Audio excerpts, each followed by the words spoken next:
नमस्कार दोस्तों, रोज की तरह हाजिर है हम दोपहर 1 बजे आपका फेवरेट शो कहानी कुर्सी की लेकर के। और कहानी कुर्सी की में आज बात करने के लिए बहुत कुछ है। यूं तो रविवार है लेकिन एक्शन पैक्ड रविवार है आज। चाहे विपक्ष की बात कर लीजिए, चाहे आप मोदी की बात कर लीजिए, दोनों खेमों में आज जबरदस्त हलचल होगी और हम दोनों की बात करेंगे आपके सामने। देखिए, चुनाव शुरू होने में अब 1 महीना और कुछ दिन बाकी हैं, तो इस लिहाज से देखें तो अब जैसे वो एक काउंटडाउन शुरू होता है किसी भी चीज का, अब वो काउंटडाउन शुरू हो चुका है। और जब काउंटडाउन शुरू होता है तो कोई भी एथलीट जो होता है वो पूरे अपने अवतार में निकल करके आ जाता है, पूरी अटेंशन के साथ हर चीज कर रहा होता है। और इस वक्त आपको सारे नेता वहीं करते हुए दिखाई देंगे। तो मैं आपसे आज राहुल गांधी की और पूरे विपक्षी गठबंधन की बात भी करूंगा, जो कि मुंबई में एक रैली करने जा रहे हैं। नरेंद्र मोदी आज कहां हैं और वो कौन सा अलायंस बना रहे हैं किस राज्य के लिए, वो मैं आपको बताऊंगा। इसके अलावा खबरें और भी हैं। उत्तर प्रदेश में आज बहुत कुछ हो रहा है, तो यूपी की खबर मैं आपको दूंगा। साथ ही अरविंद केजरीवाल अपने आप में आजकल खबरों का पिटारा बने हुए हैं। अरविंद केजरीवाल को एक बार फिर ईडी ने समन किया, लेकिन इस बार एक नहीं दो मामलों में समन उनके पास है। एक बार उनको कल पेश होना और एक बार कुछ दिनों के बाद। अब देखते हैं कि वो इस बार ईडी के समन पर हाजिर होते हैं या नहीं होते हैं, लेकिन उनकी मुश्किलें लगातार बढ़ती जा रही हैं।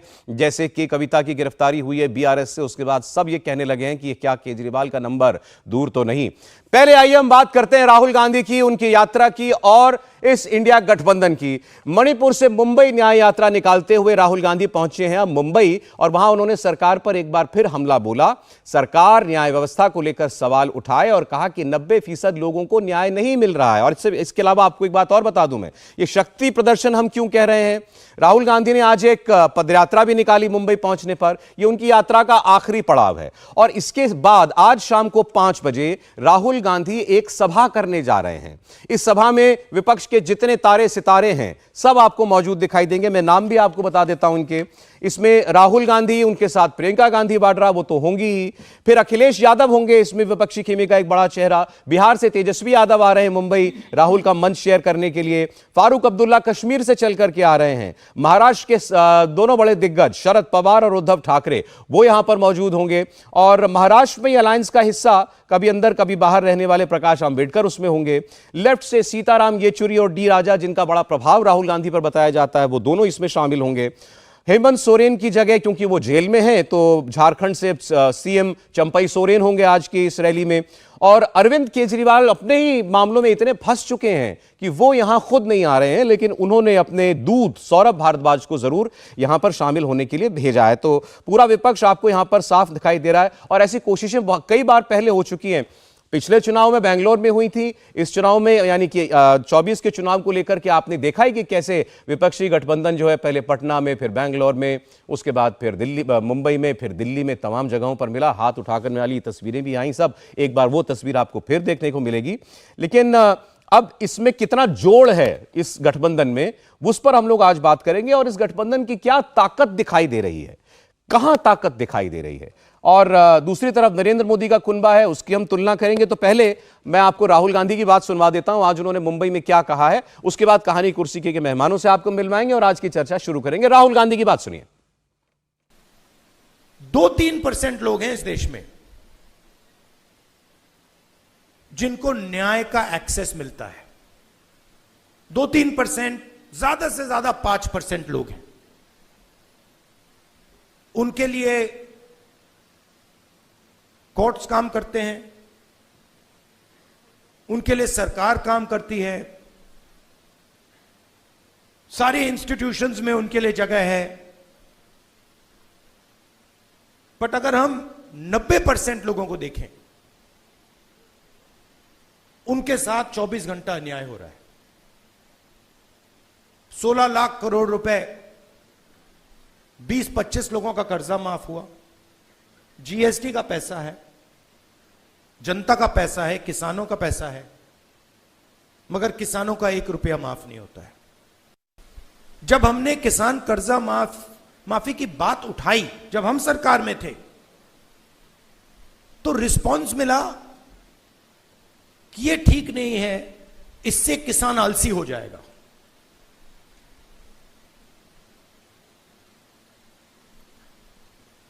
मनरेगा से गरीब व्यक्ति की आदत बिगड़ जाती है। मतलब वो काम कर रहा है, उसको आप उस काम के लिए पैसा दे रहे हो और उसकी आदत बिगड़ रही है। और दूसरी तरफ 20-25 लोग हैं। देखिए, राहुल गांधी कोई नई बात नहीं बोले, ये तो उनकी यात्रा में चलते हुए हर जगह वो कहते हुए आ रहे हैं, और आजकल जब उनकी थीम न्याय है तो फिर न्याय से वो अपनी बात शुरू करते हैं। लेकिन आज जैसा मैंने आपको कहा, राहुल गांधी ने क्या बोला ये इंपॉर्टेंट नहीं है। आज हमको बात करनी है राहुल गांधी के मंच पर जितने लोग हैं, इनकी ताकत कितनी है जब चुनाव में 1 महीना बाकी है। तो स्वागत करते हैं कहानी कुर्सी के मेहमान हमारे साथ मौजूद हैं, विजय त्रिवेदी जी। सर, बहुत स्वागत है आपका आज के एपिसोड में। राहुल महाजन जी हमारे साथ हैं। राहुल जी, आपका बहुत स्वागत है। प्रोफेसर संगीत रागी हमारे साथ हैं। प्रोफेसर साहब, स्वागत आपका भी। और समीर चौगांवकर साहब हमारे साथ हैं। समीर जी, आपका बहुत स्वागत है। अब जैसा मैंने बताया कि आज राहुल गांधी के मंच पर एक बार फिर विपक्ष के सितारों का जमघट लगने वाला है। प्रोफेसर साहब, क्या कहना है आपको? राहुल गांधी, प्रियंका गांधी, अखिलेश, तेजस्वी, शरद पवार, उद्धव ठाकरे, जितने नाम लीजिए सब होंगे आज।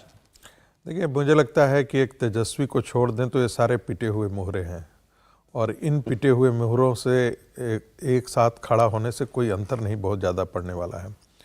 जितने भी अब तक इलेक्शन सर्वे आए हैं, इनमें सभी को काउंट किया गया है, और जितने भी सर्वे ये बता रहे हैं वो सब बता रहे हैं कि इनकी, चाहे वो बिहार हो, चाहे वो उत्तर प्रदेश में हो, चाहे वो महाराष्ट्र के अंदर हो, ये बहुत ज़्यादा ऐसा कुछ नहीं कर गुजरने वाले हैं। बहुत ज़्यादा ये अच्छा सुखद परिणाम इंडी गठबंधन के लिए एक बार सर लिस्ट पर फिर मैं नजर दूसरी बात, क्योंकि आपने एक बार आपने कहा सारे पिटे हुए, तेजस्वी को छोड़ करके उद्धव भी पिटे हुए, उद्धव पिटे हुए मुहरे हैं। और क्या आपको क्या लगता है? शरद पवार पिटे में? शरद पवार की तो हालत वैसी हो जैसे एक बीच से जांग फाड़ दिया गया हो, एक हिस्सा इधर एक हिस्सा इधर। अखिलेश यादव पिटे में, पिटा हुआ मोहरा है। आप अखिलेश यादव से क्या उम्मीद लगाते हैं कि अखिलेश यादव 20 सीट लेकर के आ जाएंगे, 10 सीटें लेकर के आ जाएंगे उत्तर प्रदेश में? विधानसभा में उन्होंने कौन सा काम कर लिया? विधानसभा में उनको सीटों की संख्या इसलिए बढ़ गई, मैं फिर कल दोहरा रहा था, क्योंकि मुस्लिम वोट जो है वो एकाएक बहुत शिफ्ट किया था उत्तर प्रदेश के अंदर। लेकिन ये परिणाम जो है वो पार्लियामेंट्री इलेक्शंस पर नहीं पड़ता है। इसलिए मैं कह रहा हूं कि ये पिटे हुए मोहरे हैं। सौरभ भारद्वाज समझिए, मतलब अरविंद केजरीवाल। हाँ, मतलब अब आप सीताराम येचुरी, आपने देखा होगा कि पिछली बार जब गठबंधन की मीटिंग हुई थी, राहुल गांधी के बगल में कौन बैठे हुए थे आपको मालूम है? सीताराम येचुरी। सीताराम येचुरी की आज के दिन में राजनीतिक हैसियत क्या है? डी राजा की राजनीतिक हैसियत मैं बताता हूं आपको, राहुल गांधी के एडवाइजर हैं। अरे भाई, मैंने इसीलिए कहा तो आज राहुल गांधी ये दुर्दशा को प्राप्त ही इसीलिए हुए हैं कि उन्होंने सलाहकार वामपंथियों और योगेंद्र यादव जैसे लोगों को चुन लिया है। जो अपना एक कदम नहीं बढ़ा सकता है, जो 60,000 मत नहीं ला सकता है, वो उनका सलाहकार। अरे आपने केजरीवाल के बारे में बताया, केजरीवाल पिटा हुआ मोहरा है। देखिए, केजरीवाल को मैं नहीं मान रहा हूं कि वो पिटे हुए मोहरे हैं, लेकिन केजरीवाल दिल्ली से बाहर पिटे हुए मोहरे हैं। इससे कोई बहुत अंतर नहीं पड़ने वाला है। केजरीवाल यहां जाते हैं, वहां जाते हैं। दिल्ली और पंजाब ये 2 ऐसी जगह है जहां पर उनके, पंजाब में वो गठबंधन नहीं कर रहे हैं, दिल्ली में गठबंधन कर रहे हैं, जहां भारतीय जनता पार्टी को 50% से ज्यादा पिछली बार भी मत था, इस बार भी उसी प्रकार के संभावना है। जितने सर्वे आए हैं, कोई एक आध भी एक्सेप्शन हमको दिखा देते तो हम जानते। मतलब आप कह रहे इलेक्शन में अगर इन सारे लोगों में से, दर्जन भर लोगों में से किसी में दम है तो वो तेजस्वी यादव बिहार में और अरविंद केजरीवाल दिल्ली और पंजाब में। मैंने फिर कहा, तेजस्वी ने चूंकि वहां पर बिहार में एक अच्छा परफॉर्मेंस दिया है, इस आधार पर मैं कह रहा हूं। लेकिन लोकसभा के अंदर मुझे नहीं लगता है कि बिहार के अंदर तेजस्वी कोई बहुत बड़ा ये करने वाला है। किसमें दम है समीर जी इन सारे नामों में से? देखिए, मुझे लग रहा है कि अपने अपने क्षेत्र में इन लोगों की उपस्थिति जरूर है, उसको खरीद नहीं किया सकता। तमिलनाडु में स्टालिन की उपस्थिति है, आएंगे, सही बात है, स्टालिन है, वो मुख्यमंत्री वहां के और बेहतर प्रदर्शन करने वाले हैं। अरविंद केजरीवाल दिल्ली के मुख्यमंत्री है, पंजाब में उनकी सरकार है, 20 लोकसभा चुनाव में लोकसभा सीटों पर उनका प्रभाव है। अखिलेश यादव उत्तर प्रदेश के सबसे बड़े नेता है विपक्ष के, अगर देखा जाए तो। और इसके अलावा तेजस्वी यादव को भी देखा जाए तो बिहार में एक सबसे बड़े नेता वही, हालांकि सरकार में अब नहीं रहे। सरकार नीतीश कुमार ने उनके भरोसे ही चलाई थी 17 महीने। भले नीतीश कुमार बीजेपी के साथ चले गए हो, लेकिन तेजस्वी यादव को भी बिहार में की राजनीति में खरीद नहीं किया सकता। ये बात सही है कि लोकसभा चुनाव प्रधानमंत्री मोदी के नाम और प्रधानमंत्री मोदी के नाम पर लड़ा जा रहा है। तो अगर इस दृष्टिकोण से अगर देखा जाएगा तो मुझे लगता है कि एनडीए गठबंधन के अंदर भी भारतीय जनता पार्टी को छोड़ दिया जाए तो बाकी सारे जो सहयोगी दल है वो भी सब पिटे हुए मोहरे हैं। एनडीए के अंदर भी सिर्फ बीजेपी अकेले ऐसी है कि जिसे कहा जा सकता है कि वो बाकी सहयोगी दलों को अपने साथ। जब हम बात करें ना इनके बारे में, तो हम थोड़ा सा दर्शकों को ये भी बताते चलें कि भाई इनकी चुनावी ताकत कैसी है? हैसियत शब्द इस्तेमाल करना अच्छा नहीं लगता है, मतलब कहना हम ये चाहते हैं कि भाई जब ये इलेक्शन में जाएंगे तो क्या कर पाएंगे, क्या कर सकते हैं, ये हमको बताना चाहिए दर्शकों को। जैसे आपने अखिलेश की बात की, तेजस्वी की बात हुई, अरविंद केजरीवाल की बात हुई, तो इनका जब चुनाव में जब ये जाएंगे तो परिणाम क्या लेकर के लौट सकते हैं? राहुल जी। देखिए, मैं बड़ा साफ तौर से मानता हूं कि इनमें से किसी को भी आप राइट ऑफ नहीं कर सकते हैं। कांग्रेस का स्थिति थोड़ी खराब है, लेकिन अगर आप अखिलेश यादव की बात करेंगे तो पिछले विधानसभा चुनाव में 10% से ज़्यादा वोट उन्होंने बढ़ा लिए थे। बीजेपी के 1% बढ़ा था, उनके 10 से ज़्यादा % बढ़े थे। और सीटों के मामले में भी अगर आप बात करेंगे तो सीटों के मामले में भी 64 सीटों का फायदा हुआ था। लोकसभा की बात कर रहे हैं ना? नहीं, मैं अभी आ रहा हूँ उन पे। और ऐसा भी है कि देखिए, ऐसा नहीं कि बीजेपी उत्तर प्रदेश में हमें लग रहा होगा कि केक वॉक है, लेकिन 10 से 12 सीटें ऐसी हैं जहाँ पे बहुत मुकाबला ज़बरदस्त होगा। 10 सीटें तो ऐसी हैं जहाँ पे बीजेपी का अंतर जीत का पिछली बार कम था, और वो 10 सीटें जो है बीजेपी को भी पता है कि वो मुश्किल सीटें हैं। हम ये भी जानते हैं कि समाजवादी पार्टी के कुछ गढ़ हैं जहाँ पे हम खुद भी मानते हैं कि वहाँ पे मुकाबला खड़ा होगा।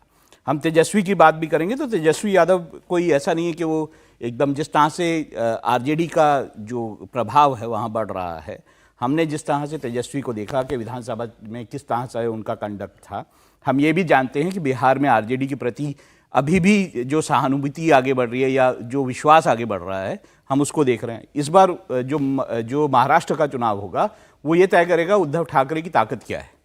उद्धव ठाकरे जब बीजेपी के साथ उन्होंने चुनाव लड़ा था तो एक जबरदस्त चुनाव लड़ा था और बहुत सारी सीटें हासिल की। आप बातें जितने नाम आप ले रहे हैं ये सारे अपने अपने इलाकों में अपने अपने स्ट्रांग होल्ड्स में बीजेपी को एक टफ फाइट दे सकते हैं। बिल्कुल टफ फाइट दे सकते हैं। ठीक है विजय जी। देखिए, इंडिया गठबंधन की बात करें तो उसमें 5-6 बड़े नेता हैं, जैसे जिक्र राहुल जी ने भी किया, समीर ने भी किया। सबसे ऊपर उसमें नंबर आता है तेजस्वी यादव का। तेजस्वी खुद अपने आप में बड़ी ताकत है, और नीतीश कुमार के जो क्रेडिबिलिटी लॉस हुआ है उसका फायदा भी सीधा सीधा नीतीश के बजाय तेजस्वी को मिलने वाला है। तो बिहार दूसरा नंबर पर आता है। महाराष्ट्र में ये चुनाव उद्धव ठाकरे का चुनाव है, और उद्धव ठाकरे हर तरह से अपनी कोशिश करेंगे। और जो शिंदे साहब के साथ एमएलएज और एमपी चले गए थे, मुझे लगता है जो वोटर है उसका एक इमोशनल कनेक्ट उद्धव ठाकरे यानी बाला साहब ठाकरे और शिवसेना के साथ है, तो उसका फायदा उनको मिल सकता है महाराष्ट्र में। अखिलेश यादव के साथ बहुजन समाज पार्टी के साथ नहीं आने का एक फायदा ये हो सकता है कि जो माइनॉरिटी वोट है वो पूरी तरह से कंसोलिडेट होकर अखिलेश यादव के साथ जाए। कहां सर? उत्तर प्रदेश में अखिलेश यादव, है ना। दिल्ली पंजाब की बात करें तो पंजाब में तो खास तौर से आम आदमी पार्टी बड़ी टफ फाइट दे रही है और वो बहुत फायदा उठा सकती है। दिल्ली में कुछ टफ फाइट दे सकती है 1-2 सीटों पर, लेकिन कितना वो बदलेगा नहीं है।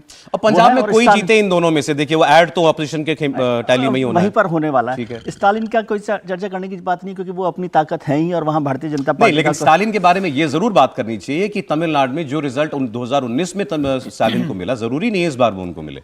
बहुत ज्यादा बड़ा फर्क वहां पर, बदलाव वहां पर होने वाला नहीं है। जितना बीजेपी सोच रही है उतना मुझे नहीं लगता कि कोई फर्क होगा। कोई एक आध सीट पर यदि हो जाए तो बहुत होगा, बाकी इसके अलावा नहीं है। यदि एआईएडीएम की इस बार भी साफ हो गया, आपको लगता है? तो पिछली बार भी साफ था, एक ही सीट, इस बार भी वही होगा। हाँ, वही होगा। देखिए, मैं ये मानता हूँ कि वहाँ पे 6 सीटें ऐसी हैं जिसमें बीजेपी 2-3 या 4 सीटें निकाल सकती है। इस तरह की स्थितियां वहाँ पे हैं। ठीक है, पर फिर भी जैसे विजय जी बोल रहे हैं कि ये एक बड़ी ताकत, स्टालिन वहाँ पे अपने आप में बड़ी ताकत है। दूसरी बात हम करें, हम इंडिया गठबंधन की बात कर ली क्योंकि आपने रैली की है। यदि एनडीए गठबंधन की बात करें तो हम सब लोग बैठे हुए हैं। यदि नीतीश कुमार के अलावा किसी की चुनावी हैसियत, चुनावी ताकत आप बता सकते हो 40 पार्टियों में, तो हम चर्चा करें उस पर। किसके अलावा?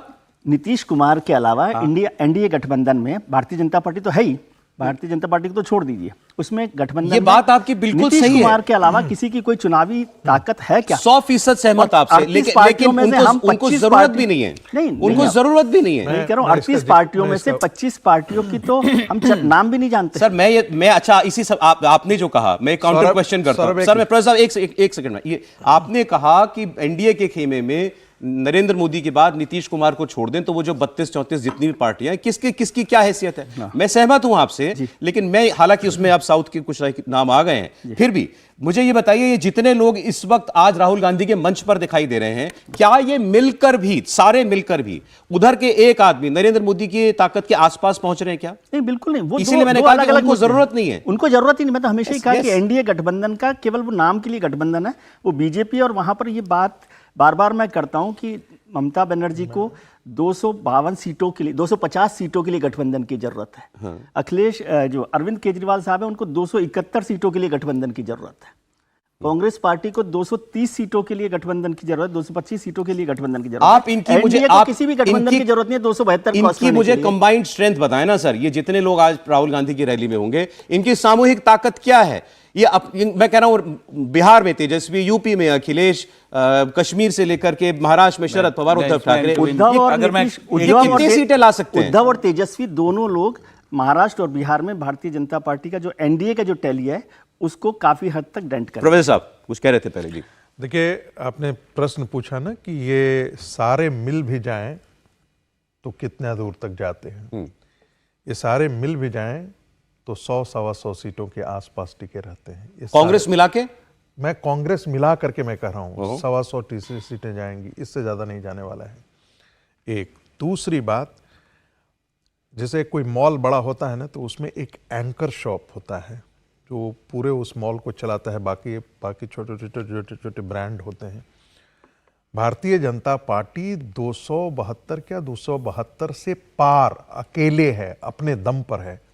वो सोशल कोएलिशन इसलिए करता है ताकि इस 272 में उसको मजबूत तो करता है, साथ ही साथ जो एडिशनल ताकत उसको चाहिए वो वहां से वो लाता है। तो ये इन दो कोएलिशन की कोई तुलना है ही नहीं। आप देखेंगे कि इंडी गठबंधन में रफली, फिर मैं बोल रहा हूं, प्रयोग कर रहा हूं, रफली सब इक्वल बराबर स्थिति में है। 10 सीट यहां से, 5 सीट यहां से, 10 सीट यहां से, 20 सीट यहां से। कांग्रेस के अलावा जो आप एंकर शॉप बोल रहे हैं वो कांग्रेस एंकर शॉप है? कांग्रेस नहीं है एंकर शॉप का मतलब होता है 100 के आसपास आप पहले से अपने। सर देखिए, मैंने फिर इसलिए मैंने शब्द का जान तो नहीं कर सकता। फॉर एग्जांपल आप राहुल गांधी की तुलना, राहुल गांधी की तुलना ना अखिलेश से, ना तेजस्वी से, ना उद्धव ठाकरे से हो सकती है। मैंने इसीलिए कहा रफली इक्वल। कल जाकर के एक ऐसा समय था जब भारतीय जनता पार्टी बंगाल में नहीं थी, तब एक जो पॉलिटिकल पार्टी, 2 पॉलिटिकल पार्टी मिल जाती थी, तब वो कांग्रेस को आउटबीट कर देती थी। ये हैसियत रह गई है कांग्रेस पार्टी की। तो मैं आज भी कहता हूं कि कांग्रेस पार्टी 50 से सीटें पार नहीं करेगी, इस चुनाव में भी नहीं पार करेगी। तो इसलिए मैं कह रहा हूं कि एंकर, आप दूसरे पॉलिटिकल पार्टी को डिक्टेट टर्म्स कर सकते हैं अपने कोएलिशन पार्टनर को, ऐसी क्षमता कांग्रेस पार्टी में नहीं है। आप असहमत हैं या सहमत हैं? देखिए, मैं कई चीज़ों से सहमत हूँ, कई चीज़ों से असहमत हूँ। देखिए, पहली बात ये कि ये कहना कि एनडीए में कोई ऐसा ताकतवर साथ में सहयोगी नहीं है, मैं सहमत नहीं हूँ। टीडीपी जैसा दल है, जिसमें आंध्र प्रदेश में आप मानिए इक्वल ताकत है, 50% ताकत अगर वाईएसआर की है तो इसकी भी 50%। टीडीपी अभी आया है। मैं दूसरा मैं बात कर लेते हैं हम। Nitish Kumar, TDP, even JDS, Karnataka में एक क्रूशियल एलिमेंट है जेडीएस। दूसरा, अगर हम अजीत पवार की भी बात करेंगे, 4 ही चाहे हों लेकिन ताकत है। अजीत पवार बिल्कुल। दूसरी बात, हम आप बात करते हैं कि क्या जो विपक्षी दल है उनमें किसी की हैसियत नहीं है? क्या एनसी जो है वो इक्वल 50% सीट्स नहीं ले रही जम्मू कश्मीर में? अगर 6 सीटें हैं, 3 उनके पास है, तो क्या इक्वल ताकत नहीं है वहाँ पे? है।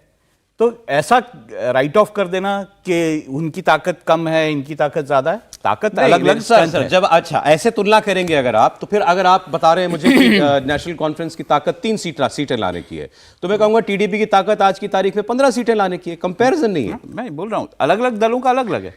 अब अगर हम ये कह देते कि ममता बनर्जी शामिल नहीं है, लेकिन ममता बनर्जी की ताकत है ना 20 से ज्यादा सीटें लाने की, है वहां पे, शामिल नहीं है लेकिन है। गठबंधन की एनडीए गठबंधन के साथ पॉलिटिकल पावर मैं तो आपको करना है ना। मैं तो एक नाम, मैं आपको एक नाम देता हूं। मैं एकनाथ शिंदे की बात करता हूं आपसे। अब हम ठीक है, एक इधर का एक घटक दल, उधर का एक घटक दल। एकनाथ शिंदे, बीजेपी एकनाथ शिंदे में ताकत मान रही है। मैं मुझे बताइए ना, आप मुझे बताइए। अरे 10 सीट 12 सीट लड़ रही है ना एकनाथ शिंदे। 23-24 दे देती ना, उतनी ताकत मान रही है। 7-8 सीट निकालेगी, मानते हैं आप? एकनाथ शिंदे से ज्यादा सीटें उद्धव ठाकरे निकालेंगे, ये मैं सर एक इधर का एक उधर का कंपेयर कर रहा हूं। एकनाथ शिंदे 7-8 सीट निकालेंगे ना। चलिए, उसका कंपैरिजन उद्धव ठाकरे से नहीं, मैं एकनाथ शिंदे का कंपैरिजन तेजस्वी यादव और अखिलेश यादव से करना चाहता हूं, क्योंकि वो उनसे बहुत बड़े प्लेयर हैं। लेकिन क्या वो उतनी सीटें निकाल सकते हैं? तेजस्वी एकनाथ शिंदे से ज्यादा सीटें निकालेंगे। तेजस्वी एकनाथ शिंदे से ज्यादा सीटें निकालेंगे बिहार में। चलिए, ये एक बात हुई। अगर हम मान रहे हैं कि एक चीज मैं कह रहा हूं। एकनाथ शिंदे 7-8 नहीं, इंटरेस्टिंग डिस्कशन है। आप कह रहे हैं अगर शिंदे 7-8 सीटें कंट्रीब्यूट करते हैं एनडीए में, तो तेजस्वी उससे ज्यादा कंट्रीब्यूट करेंगे इंडिया गठबंधन के अंदर। ये इस पर एक बार रागी जी की बात, अच्छा आप समीर जी की राय इसी पर बताएं हमको। एकनाथ शिंदे की अगर बात करें तो मैं कहता हूं कि एकनाथ शिंदे की राजनीतिक हैसियत अब 2024 के चुनाव में मालूम होगी, लोकसभा चुनाव में, और उसके बाद विधानसभा चुनाव में मालूम पड़ेगी। लोकसभा चुनाव तो प्रधानमंत्री मोदी के नाम पे लड़ा जा रहा है, और एकनाथ शिंदे के साथ जो सांसद आए वह उद्धव ठाकरे की शिवसेना के, उद्धव ठाकरे के सिंबल पे और भारतीय जनता पार्टी के साथ गठबंधन में जीत कर आए थे। अब शिवसेना से अलग हो चुके, अब शिवसेना इनके पास आ चुकी है, एकनाथ शिंदे के पास, उद्धव ठाकरे से अलग हो चुके हैं। अब महाराष्ट्र की जनता तय करेगी कि असली शिवसेना कौन है, बाला साहेब ठाकरे का वारिस कौन है। अगर एकनाथ शिंदे ज्यादा सीटें जीतते हैं तो उनकी राजनीतिक हैसियत बनी रहेगी। अगर वो लोकसभा सीटें कम करते हैं तो निश्चित रूप से उद्धव ठाकरे को बेनिफिट मिलेगा। जहां तक लोकसभा चुनाव की बात है, वो भारतीय जनता पार्टी के कंधों पर लड़ा जा रहा है। एकनाथ शिंदे और अजित पवार लड़ रहे हैं। असली ताकत एकनाथ शिंदे की जो हैसियत मालूम पड़ेगी अक्टूबर में होने वाले विधानसभा चुनाव में पता पड़ेगी कि अपने दम पर वो कितने विधायकों को जिता के ला सकते हैं। चंद्रबाबू, आप चंद्रबाबू इधर चंद्रबाबू नायडू, उधर अखिलेश यादव, बताइए।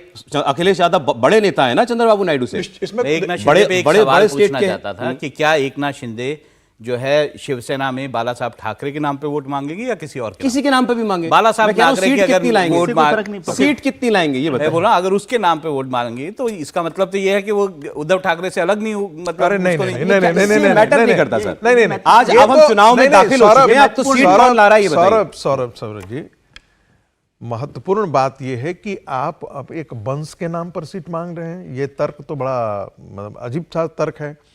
सवाल यह है कि साहब ठाकरे की जो राजनीतिक पूंजी है और जो वैचारिक पूंजी है उसको कौन कैरी कर रहा है। तो एकनाथ शिंदे कह रहे हैं कि आपका बाला साहब ठाकरे का बेटा निकम्मा निकला है, वो पूरी वो राजनीतिक जमीन जो है उसने वैचारिक अधिष्ठान को बर्बाद कर दिया है। वो उन ताकतों से जाकर के मिल रहे हैं जिन ताकतों के खिलाफ स्वर्गीय बाला साहब ठाकरे सर मैं जी तो कह रहा हूं ये हमेशा सारी लड़ाई बातों करते की अब हैं। टाइम नहीं है। अब इसका अब हम मतलब युद्ध ही में, नहीं। अब तो ये पार्टियां युद्ध में जा चुकी नहीं नहीं अब जो तो ये जो मर्जी राहुल जी ने जो कहा रिजल्ट कि क्या आएगा किसके हमको नाम इस पर पर आप बात वोट करना है। मांगेंगे, वो बेसिक किसके बात नाम है। पर मैं वोट आगे बात मांगेंगे। करूं, अजीत पवार जो है शरद पवार के पोस्टर लगा रहे हैं, क्यों लगा लगाने रहे हैं? दीजिए, क्यों लगा लगाने रहे हैं? अपनी दीजिए। ताकत पे लड़ लो चुनाव। नहीं तो वो अलग सुप्रिया issue है ना, सुप्रिया रिजल्ट सुले बात ने कर क्या सकते कहा? हैं, रिजल्ट नहीं, नहीं, अब नहीं, जंग है, अब जंग में, अब आप जंग में कहेंगे कि नहीं ये वाली तोप नहीं, तुम लेकिन वो वाली तोप चलाओ, ऐसा थोड़ी सौरभ जी, होता है। एक तो बात उसको पर आज मैं ही मैं नहीं चर्चा- कह रहा ना, उसको तो ये भी ठीक कह है, रहे, वो कोई भी ठीक कह रहा है। है कि सौरभ नहीं जी, लगाओ। एक बात पर आज हमें चर्चा करनी चाहिए, जो हम अन्याय कर रहे हैं इंडिया गठबंधन के साथ। जी। जो ताकत है उसमें तो हम बराबरी कर ही नहीं सकते, उस पर कोई बहस ज्यादा नहीं हो सकती कि कितनी इंडिया गठबंधन की ताकत है, पॉलिटिकल ताकत मतलब एमपीज के हिसाब से, और इंडिया एनडीए गठबंधन की। लेकिन अभी तक हम क्या चर्चा कर रहे थे इतने दिन से, हम का मतलब सब जितने भी मित्र लोग हैं दूसरे सभी जगह पर भी, कि इंडिया गठबंधन टूट गया है ना, एक एक नहीं है। अब आज मुंबई में जब उनके साथ 25 लोग खड़े हैं तो कम से कम इस बात की क्रेडिट तो उनको दे, जो रिजल्ट होगा वो नहीं होगा। आज आप इस बात की क्यों नहीं बात कर रहे हैं कि भाई वो आज वहां पर फारूक अब्दुल्ला है, तेजस्वी है, स्टालिन है, सौरभ भारद्वाज है, और जितनी पार्टियां हैं, जो भी ताकत है नहीं है, लेकिन वो सब लोग खड़े ना।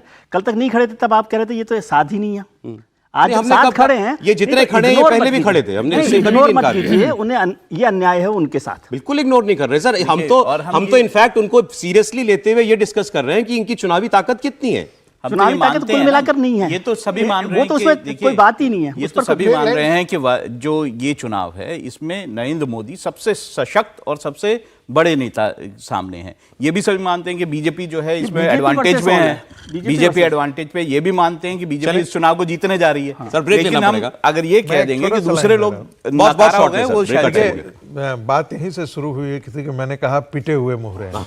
तो पिटे हुए मुहरे होने का मतलब ऐसा थोड़े है कि 2-3 सीटें जीत नहीं आएंगी। भाई जब कांग्रेस डोमिनेंस सिस्टम होता था तो ऐसा थोड़ा था कि भारतीय जनसंघ सीटें लेकर नहीं आती थी। लेकिन चाहे वो केंद्र हो या राज्य हो, उस समय कांग्रेस का एक छत्र जी, राज और था। आपने कहा अन्याय, हम अन्याय कर रहे हैं। हमने असल अन्याय किया है जिसका मंच है उसके साथ। राहुल गांधी की तो हमने बात ही नहीं की कि राहुल कर लीजिए गांधी की ना, अपनी कर ताकत लेते कितनी हैं, है। कर लेते हैं।